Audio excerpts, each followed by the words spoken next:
Hello everyone, this is professor Narayan Purohit and once again मैं लेके आप लोग के लिए फाइनेंशियल मैथमेटिक्स का एक नया टॉपिक। बेटा इसमें हम लोग ने ना रेंज क्यूडी एमडी पढ़ लिया था लास्ट सेशन तक। लास्ट सेशन में तो हमने इतने धमाकेदार दो क्वेश्चन किए थे ना जिसमें मिसिंग डेटा था और उस मिसिंग डेटा को आपने सॉल्व किया था। तो कितना बड़ा सॉल्यूशन हो गया था आपका लास्ट सेशन में। देख रहे हो आप, ये लेंथ देखो इसकी, ठीक है। तो यहाँ पे मिसिंग डेटा भी निकाला था और उसके बाद में स्टैंडर्ड डिविएशन फाइंड किया था एंड कोएफिशिएंट ऑफ वेरिएशन निकाला था। आज के सेशन में देखो ये बहुत ही मजेदार है और सिंपल है बेटा, इतना लेंदी नहीं है, ठीक है। थोड़ा सा माइंड एप्लीकेशन लगेगा बेटा, माइंड एप्लीकेशन। तो यहाँ पे इसका लेंथ बहुत छोटा है, थोड़ा सा दिमाग यूज करना है, आप कर पाओगे। क्वेश्चन नंबर 39 क्या लिखा है? The following data gives the mean and standard deviation of two groups of workers. Group 1 दिया हुआ है, ग्रुप 2 दिया हुआ है। अब नंबर दिया हुआ है, ग्रुप 1 में 400 लोग हैं और ग्रुप 2 में 600 लोग हैं। अब इसका मीन दिया हुआ है 450 एंड 500, ठीक है, 450 and 500। Which group has a larger wage bill? कौन से ग्रुप में है ना लार्जर वेज बिल हुआ, कौन से ग्रुप में ज़्यादा पैसा आ रहा है मतलब। और which group is more consistent, कौन मोर कंसिस्टेंट है? बेटा कंसिस्टेंट पहचानने के लिए आपको सीवी निकालना पड़ेगा कि सीवी कितना होगा, और जिसका सीवी कम रहेगा वो आएगा मोर कंसिस्टेंट। जिसका सीवी कम रहेगा ना, कम, उसको क्या बोलेंगे? More consistent. समझ में आ रहा है?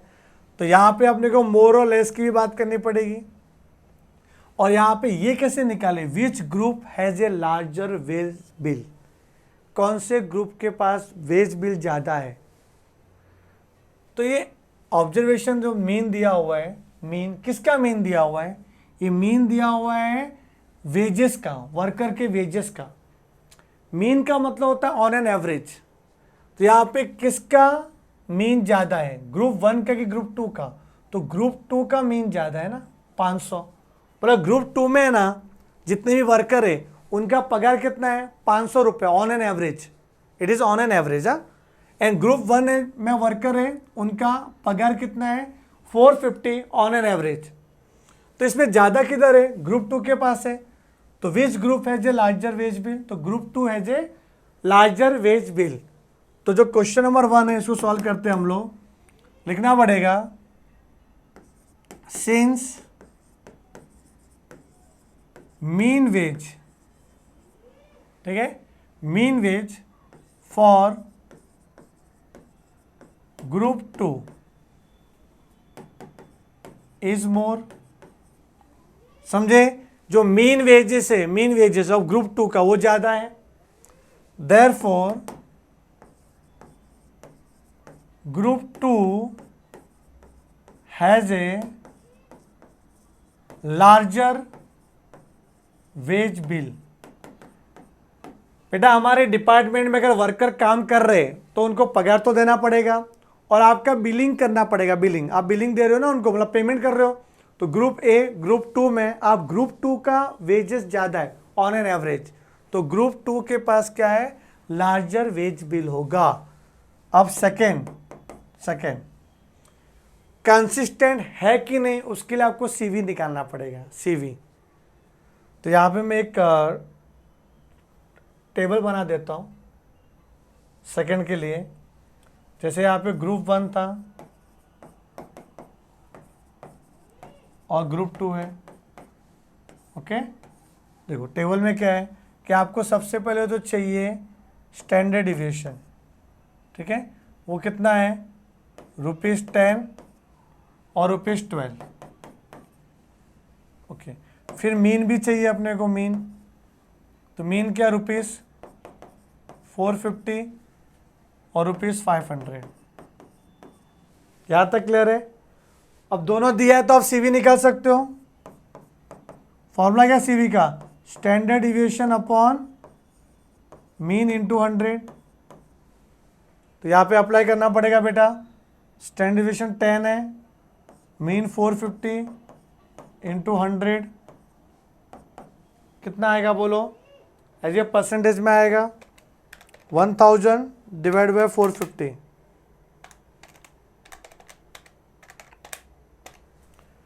2.22%। फिर यहाँ पे 12 divide by 500 into 100,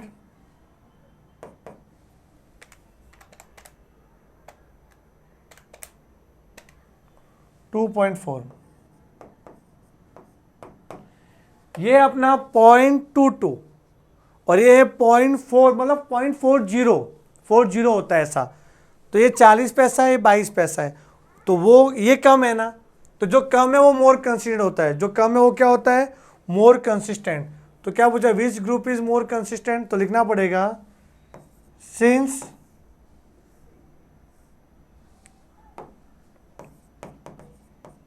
CV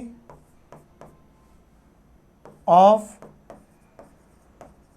group 1 is less, ठीक है, therefore group 1 is more consistent।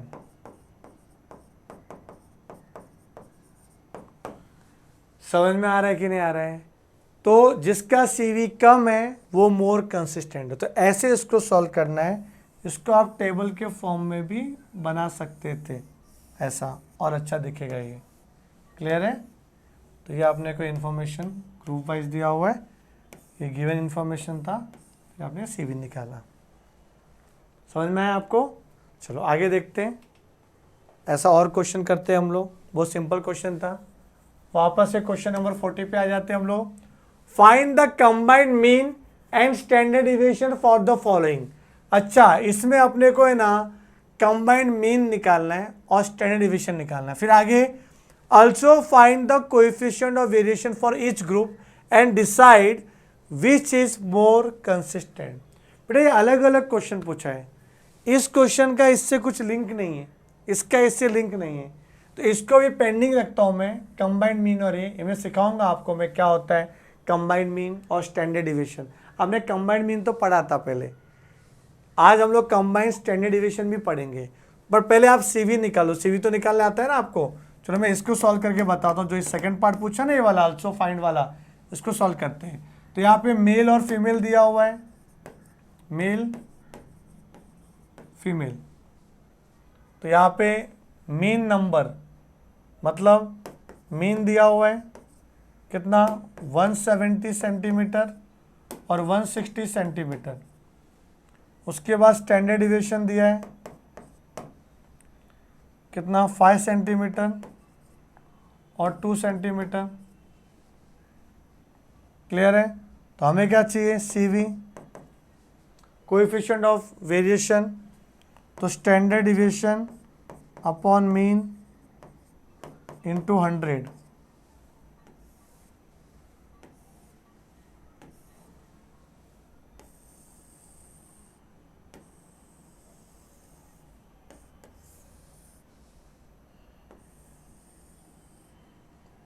चलो करें standard deviation upon mean into 100। क्या है स्टैंडर्ड डिविएशन 5 और मीन 170 इंटू 100।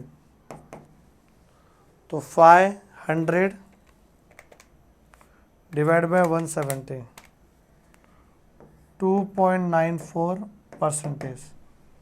और यहाँ पे क्या है 2 डिवाइड बाय 160 इंटू 100। ये कितना आ जाएगा 200 डिवाइड बाय 160, 1.25। किया अपन ने। तो decide which is more consistent, तो CV कम किस में है, फीमेल में ना। तो CV for female is less, therefore group of female is more consistent। Clear है कि नहीं? तो जिसका CV कम रहेगा वो क्या है मोर कंसिस्टेंट होगा। यहाँ तक क्लियर है अपने को? क्वेश्चन नंबर 40 था ना। ओके, तो female are more consistent. Okay, ये तो हो चुका है। कंबाइंड बाकी है इसमें, कंबाइंड वो बताऊंगा मैं आपको। उसके पहले है ना, ओके उसके पहले काम करते हैं ना हम लोग, कंबाइंड मीन देख ही लेते हैं हम लोग, कंबाइंड मीन और स्टैंडर्ड डेविएशन। ठीक है, तो यहाँ पे इसमें हम लोग है ना कंबाइंड मीन भी करना है और कंबाइंड स्टैंडर्ड डेविएशन भी करना है। तो बेटा आप फॉर्मूला बुक में आ जाओ, फॉर्मूला बुक में। ठीक है, मैं आपको फॉर्मूला बुक में कंबाइंड स्टैंडर्ड डेविएशन बताता हूँ कैसे करेंगे हम लोग कंबाइंड स्टैंडर्ड डेविएशन। तो right in your formula book everyone, कौन सा पॉइंट चल रहा है वो, 1 2 3 4 हो गया था ना। 1 क्या था आपका, रेंज था। दूसरा क्वार्टर डिविएशन, तीसरा मीन डिविएशन, चौथा स्टैंडर्ड डिविएशन, पांचवा वेरिएंस था। ठीक है ना, वेरिएंस तक भी हो गया था। छठा क्या था आपका, कोएफिशिएंट ऑफ वेरिएंस, वेरिएशन। तो 1 2 3 4 5 6 हो गया। अभी 7th पॉइंट लिख दो, 7th। जो भी नंबरिंग रहेगा वो देख लेना आप कौन सा नंबर पे कर रहे थे। वहां लिखो कंबाइंड स्टैंडर्ड डिविएशन। बहुत ही मस्त है कंबाइंड स्टैंडर्ड डिविएशन। सर आपको तो सब मस्ती लगता है, हम लोग को ही नहीं लगता। अच्छा देखो इसका फॉर्मूला देखना, कंबाइंड, इसको बोलते हैं स्टैंडर्ड डिविएशन। ओके, कंबाइंड मतलब उसको सी लिख देता हूं मैं, सी मीन्स कंबाइंड। तो फॉर्मूला ऐसा है, अंडर रूट n1 सिग्मा 1 का स्क्वायर प्लस d1 का स्क्वायर प्लस n2 सिग्मा 2 का स्क्वायर प्लस d2 का square divide by n1 plus n2। ये बेटा फॉर्मूला है, ये फॉर्मूला है। इसमें देखो n1 n2 का मतलब क्या होता है कि दो ग्रुप दिए रहेंगे। फर्स्ट ग्रुप में कितने ऑब्जर्वेशन है और सेकंड में कितने ऑब्जर्वेशन, उसको n1 n2 बोलते हैं। सिग्मा 1 सिग्मा 2 क्या होता है, सिग्मा में स्टैंडर्ड डिविएशन और 1 मतलब standard deviation for first group, और सिग्मा 2 का मतलब क्या हो गया, standard deviation for the second group. Clear है। और d1 d2 क्या हो गया सर, d1 d2 ये मैं बता देता हूं कि d1 d2 क्या होता है। वेयर d1 का मतलब होता है combined mean minus mean 1, combined mean निकालना पड़ेगा, तो combined mean minus mean 1। And d2 का मतलब होता है कंबाइंड मीन माइनस मीन 2। तभी कंबाइंड मीन क्या होता है, कंबाइंड मीन ये लिखा था ना आपने formula, n1 mean 1 plus n2 mean 2 divide by n1 plus n2। समझ में आ रहा है कि नहीं बेटा। कंबाइंड स्टैंडर्ड डिविएशन को सिग्मा सी लिखते, सी मीन्स कंबाइंड, और x बार सी मतलब क्या होता है, कंबाइंड। तो कंबाइंड निकालना पड़ेगा आपको, उसके बाद ये d1 d2 आ जाएगा आपका। और x बार 1 x बार 2 का मतलब क्या होता है, x बार 1 का मतलब होता है मीन ऑफ फर्स्ट ग्रुप और x बार 2 का मतलब होता है मीन फॉर सेकंड ग्रुप। यहाँ तक क्लियर है। इसका मतलब सॉल्व जब भी करना रहेगा ना अपने को सॉल्व, तो सबसे पहले आपको ये करना है, ये फर्स्ट स्टेप होना चाहिए आपका। ये निकालोगे तो आपको ये भी आ जाएगा d1 और d2 भी। तो पहला स्टेप क्या रहेगा, फाइंड कंबाइंड मीन। जैसे आया कंबाइंड मीन यहाँ पे अप्लाई करो, d1 d2 निकालो। उसके बाद लास्ट स्टेप रहेगा ये फोर्थ स्टेप, क्या, कंबाइंड स्टैंडर्ड डिविएशन। तो फ्लो कुछ ऐसा जाएगा, पहले कंबाइंड मीन, फिर d1 d2, फिर कंबाइंड स्टैंडर्ड डिविएशन। क्लियर है कि ज़्यादा ऐसा मतलब मिक्स करके हम क्या बोलते हैं कि कन्फ्यूजन नहीं होना चाहिए आप लोगों को कि क्या हो रहा है। ये आपको सिर्फ ये फॉर्मूला लिखो और ये स्टेप दो, यहाँ पे लिख दिया मैंने, आप पेंसिल से लिख दो 1 2 3 4। पहले ये करेंगे, फिर ये और फिर ये करेंगे फॉर्मूला, तो आ जाएगा कंबाइंड स्टैंडर्ड डिविएशन।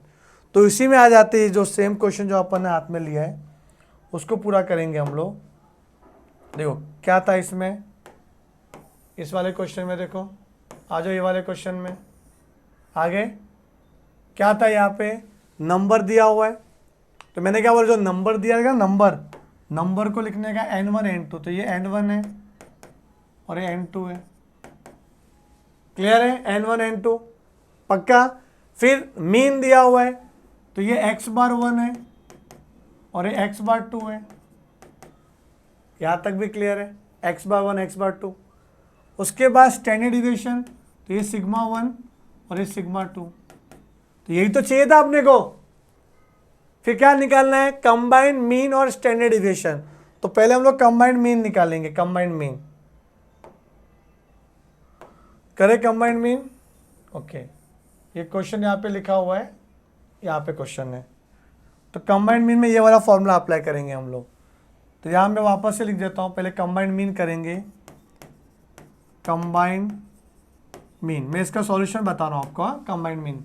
तो एक्स बार सी n1 mean 1 n2 mean 2 upon n1 plus n2, ये फॉर्मूला आपको याद रहना चाहिए बेटा। n1 कितना दिया है 40, ये लिखना पड़ेगा गिवन दैट, ऐसा क्वेश्चन में given that this is this पूरा। तो n1 दिया हुआ है 40,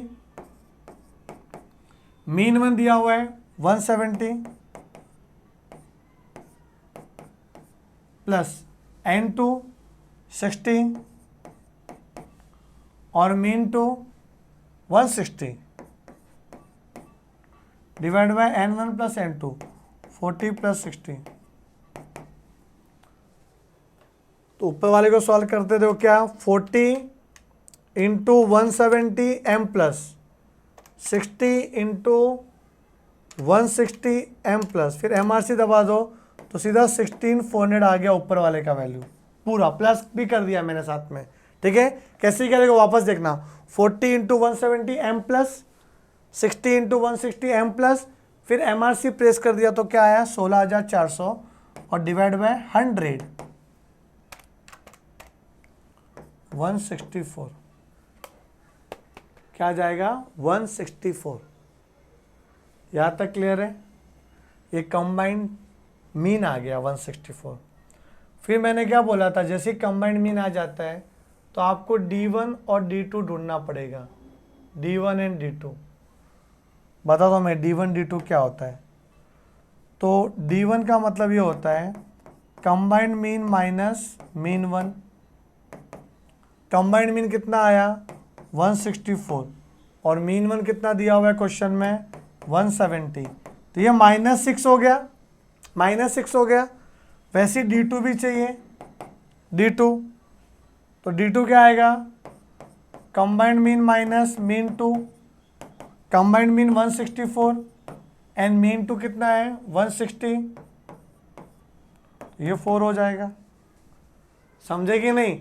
अब अप्लाई करने का अपने को फॉर्मूला कौन सा, कंबाइंड स्टैंडर्ड डिविएशन का।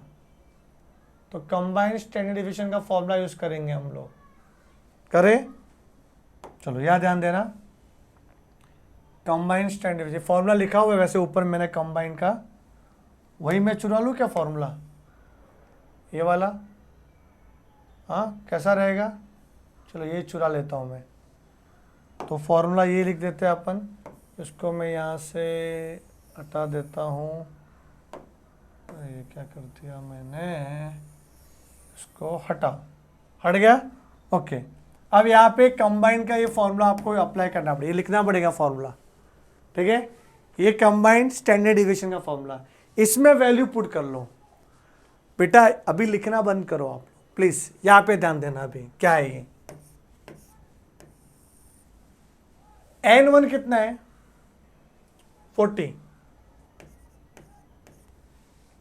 सिग्मा 1 का स्क्वायर, सिग्मा 1 कितना आता है उधर देखो 5, तो 5 का स्क्वायर ही कर दो, कितना आता है 25 प्लस D1 क्या D1 -6। बट यहाँ पे माइनस प्लस कुछ भी हो, हमें तो स्क्वायर चाहिए ना, तो स्क्वायर चाहिए तो -6 का स्क्वायर कितना हो जाएगा 36। कि कभी कभी फॉर्मूला ऐसा भी लिखते हैं लोग, मीन 1 माइनस कंबाइंड मीन, तो चलेगा ना, हमें उससे क्या मतलब, जो भी आएगा नेगेटिव का साइन वो तो पॉजिटिव ही होने वाला है स्क्वायर करेंगे तो। उसके बाद n2 कितना है वो 60 है, और सिग्मा 2 का स्क्वायर, सिग्मा 2 था, 2 का स्क्वायर 4, और D2 कितना है 4 का स्क्वायर 16 अपॉन 40 प्लस 60 करे 25 प्लस 36 इंटू 40, तो आ रहा है 2440, और ये 20 ना 20 इंटू 60 1200, तो कितना आएगा ये 100, तो 2440 प्लस 1200 डिवाइड बाय 100 उसका स्क्वायर रूट, तो कितना आएगा 6.0332। यह आपका कंबाइंड स्टैंडर्ड डिविएशन, कंबाइंड देखते ये आ रहा है कि नहीं आ रहा है। तो आपका कंबाइन आ रहा है स्टैंडर्ड डिविएशन 6.03, यस आ रहा है, और कंबाइंड मीन कितना आ रहा है 164। क्लियर है कि नहीं, पक्का। तो समझ में आपको कैसे निकालेंगे हम लोग कंबाइंड मीन और combined standard deviation. I hope कि आपको समझ गया रहेगा ये। तो बहुत ही प्यारा क्वेश्चन था, बहुत ही बड़ा क्वेश्चन था। इसमें आपको सीवी भी ढूंढना था और सीवी ढूंढ के देखना था कि कौन मोर कंसिस्टेंट है, लेस कंसिस्टेंट है। वो तो कर लिया था अपन ने पहले ही, बट जो आपको कंबाइंड स्टैंडर्ड डिविएशन पूछा था ना, तो उसका मैंने आपको फॉर्मूला यहाँ पे लिखवा दिया था। देखो बेटा, ये शायद आपने ये लिख दिया रहेगा। क्लियर है कि नहीं। तो उसको वीडियो को अगर नहीं लिखा तो वीडियो को आगे पीछे करके आप लिख देना उसको। तो हम लोग क्या करेंगे आगे के सेशन में, कंबाइंड स्टैंडर्ड डिविएशन और कंबाइंड मीन के और अच्छे अच्छे क्वेश्चन करने वाले। ठीक है, तो हम लोग मिलते हैं अपने नेक्स्ट सेशन के लिए। तब तक के लिए bye bye and thank you.